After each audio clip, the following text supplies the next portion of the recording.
আসসালামু আলাইকুম। চতুর্দিকে মানুষ একটা হাহাকার অবস্থা হয়ে গেছে। মানে বর্তমানে মানুষ কতটা যে কষ্টে আছে সেটা বলে বোঝানোর মতো অবস্থায় নেই। মানুষ যে কি করবে, কোন দিকে যাবে, মানুষ পাগলের মতো হয়ে গেছে। প্রতিটা পণ্যের দাম বেশি। কিছু কিছু মানুষ তো বলতেছে যে আসলে বাংলাদেশে জন্মানো আসলে তাদের কাছে মনে হচ্ছে বাংলাদেশে জন্মানোটা অভিশাপের মতো হয়ে গেছে।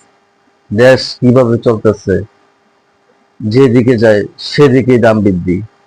সবজি কিনতে যায় সবজির দাম বৃদ্ধি, মাছ মাংস কিনতে যায় মাছ মাংসের দাম বৃদ্ধি, একটা বাড়ি ভাড়ার অনেক খরচ, গ্যাসের দাম বৃদ্ধি, মোটরসাইকেলের পেট্রোল ডিজেলের দাম, অকটেনের দাম বৃদ্ধি, বিদ্যুতের দাম বৃদ্ধি।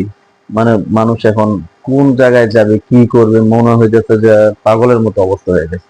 মানুষের কষ্ট, মানুষের দুঃখ, মানুষের এই যন্ত্রণাটা আসলে কাউকে বলে বোঝানোর অবস্থায় তারা নাই। মানুষ যে পরিমাণ ইনকাম করে তার চেয়ে অনেক অনেক বেশি খরচ হয়ে যেতেছে বর্তমানে। কালকে একটা ভিডিও দেখলাম, মানুষের এখন দেখা যায় মাসিক খরচ, এই ব্যক্তির আগে খরচ হয়েছে 30,000 টাকা, এখন এই ব্যক্তির খরচ হয় 40,000 টাকা। তাহলে দেখেন প্রতিটা মানুষের একই অবস্থা। মানুষ পাগল হয়ে গেছে। মানে মানুষের এরকম একটা অবস্থা, মানুষের মনের কষ্টটা মানুষ বলে বুঝাইতে পারতেছে না, কারোর সাথে শেয়ারও করতে পারতেছে না। সরকার এই দিকটা আসলে লক্ষ্য করা দরকার। প্রতিটা জিনিসের দাম যখন বৃদ্ধি হয় মানুষের অনেক অনেক কষ্ট হয় চলতে।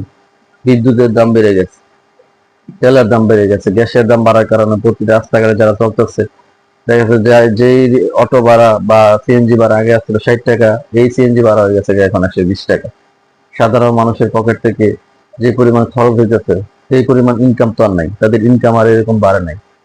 মানুষে কোন দিকে যাবে, কি করবে, প্রতিটা মানুষ সবার মনেই কষ্ট। আমি অনেক মানুষের সাথে কথা বলছি, জানতে চাইছি যে তাদের কি অবস্থা, কিভাবে সংসার চলে।